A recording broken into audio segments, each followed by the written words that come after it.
Magandang balita para sa mga NBA fans. Alam na kung sino ang mga kasama sa Hall of Fame Class of 2025. Good news para sa mga fans ni Carmelo Anthony, Marc Gasol at ni Dwight Howard dahil kandidato sila para makasama sa Naismith Basketball Hall of Fame Class of 2025.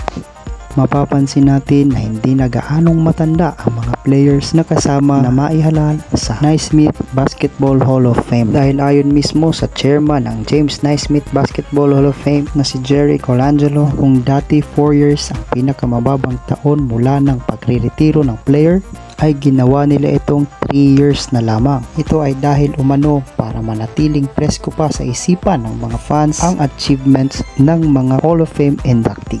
Si Carmelo Anthony, bagamat hindi naging champion sa NBA, ay nag-average naman ito ng 22 points per game, 6 rebounds at 2 assists. Siya din ay naging 10-time All-Star player sa loob ng kanyang 19 season sa NBA. At ang pinaka-biggest achievement ni Carmelo sa kanyang basketball career ay ang kanyang pagiging 3-time Olympic gold medalist. Si Dwight Howard naman sa loob ng 18 season niya sa NBA ay nag-average ng 15 points per game at 11 rebounds per game. Kabilang din siya sa 2008 Olympic gold medalist. Siya din ay kasama sa 2020 NBA champion Los Angeles Lakers. Ang pinakamalaking achievement niya sa kanyang buong career ay ang pagkapanalo niya ng 3 times NBA Defensive Player of the Year. Samantala, hindi naman mabilang ang mga achievements ni Marc Gasol sa kanyang buong basketball career. Naging NBA champion noong 2019, naging 2-time World Cup gold medalist sa Spain, naging EuroLeague champion, naging first team All-NBA, at naging Defensive Player of the Year din siya. Kaya naman ang tatlong NBA player na ito ay karapat-dapat lang na makasama sa Naismith Basketball Hall of Fame Class of 2025.